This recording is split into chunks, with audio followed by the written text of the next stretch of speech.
결혼 기피 현상까지 일어나고 있습니다. 예. 이게 과연 저희 이 구직자들만 절실한 건지, 뭐 정부도 열심히 정책 나름대로 펼치고 계시긴 하지만 좀 더 치열해지고 절실해졌으면 좋겠다는 그런 생각이 듭니다. 네. 또 다른 분의 말씀 들어볼까요? 네, 안녕하세요. 안녕하십니까? 저는 예. 인천에서 온 주부 김경옥입니다. 예. 전 주부다 보니까 이게 경제가 침체됐다는 걸 피부로 느끼는 게 첫 번째는 공과금에서부터 느낄 수 있거든요. 그러니까 계속 인상되는 공과금이 예전에 비해서는 굉장히 뭐 한 30% 이상 오른 것 같고요.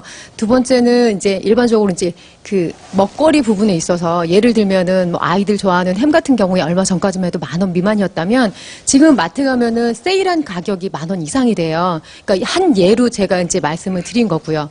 그리고 이제 육아 부분에 있어서 아이들 교육비라든가 그런 부분이 계속 늘어나지 줄어들진 않거든요. 예, 저희 수입 자체가 줄어들지 늘어나는 상황이 아닌데 사실 지금 물가 상승은 천정부지금 오르고요. 그리고 화폐 가치는 떨어지다 보니까 예전보다는 정말 저희 피부로 느끼는 그 자체가 30~40%는 정말 힘들지 않나. 그리고 가계 부채도 굉장히 높아지고요. 그래서 이런 부분들에 있어서 위정자분들이나 이제 여러 경제학자 분들이 좀 첫 번째는 부동산을 좀 잡아주셨으면 좋겠고요. 두 번째 물가를 좀 안정되게 해서 서민들이 정말 잘 생활할 수 있는 그런 사회를 만들어 주셨으면 하는 바람입니다. 부동산을 잡아달라는 말씀은 무슨 말씀이시죠? 지금 예를 들면은 이제 일반 분양을 받은 경우에 계약금 이외에 웃돈을 얹어서 판매를 하는 경우가 있어요. 왜냐하면 유지를 못해서요. 이자 부분이라든가 그런 부분들에 있어서. 그러니까 지금 손해보는 그런 차원이 내가 계약금을 포기한다는 차원이 아니고요. 계약금 이외에 더 웃돈을 줘서 더 손해봐야 되는 그런 경우.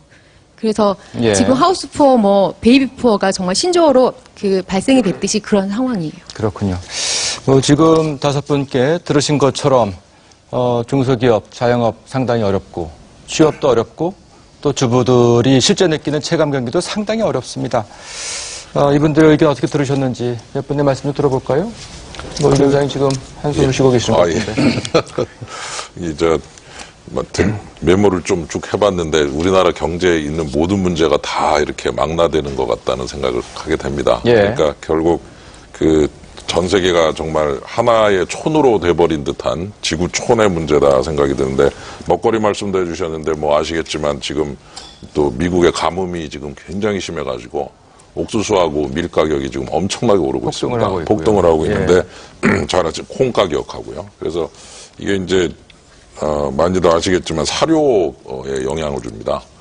그래서 이제 쇠고기 사료죠. 그래서 사료값이 이제 오를 것 같고 그렇게 되면 이제 쇠고기도 가격이 오를 가능성이 높아지는 거죠. 그래서 이런 부분도 어찌 보면 우리가 스스로 해결할 수 있는 그런 차원이 있는가 하면 결국 저 멀리 미국의 가뭄이 결국 우리나라의 고기 가격에까지 영향을 주는 이제 이런 상황들이 점점 더 가시화되고 있는 측면 이런 것들을 느끼게 되고 그리고 이제 취업 준비 관련된 이런 일자리 문제 참 뭐라고 할 말이 없습니다만은 지금 기업들이 또 투자를 지금 중지시키고 있고 벌써 2, 4분기에 사실은 제일 많이 줄어든 게 투자거든요. 수출을 조금 늘어줬는데 투자 때문에 사실은 굉장히 안 좋아졌는데 투자가 준다는 얘기는 결국 수입도 줄지만 결국 일자리 창출 내지 고용도 줄어든다는 얘기이기 때문에 이제 3, 4분기부터 조금 더 어려워질 가능성도 높다 이렇게 볼 수 있어서 지금 말씀하신 부분이 다 공감이 가면서도 금방 이게 이제 해결이 될 수 있는 어떤 문제들이 아니라는 면이 더 굉장히 좀 어려운 그런 느낌이 든다. 특히 일자리와 관련해서는요. 한번 부장님 실무에 계시니까 기업들이 신규 취업에 관한 부분을 상당히 줄이고 있는 것은 사실입니까? 신규 취업을 기업들이 줄인다는 거는 그러니까 사실인지 아닌지는 이제 집계를 해봐야지 아는 문제인데 결국은 이제 기업들의 입장에서는 그렇지 않겠습니까? 이게 이제 제조업이라고 하는 거는 생겨나는 그 순간부터 외부하고 경쟁을 해야 되는 상황이거든요.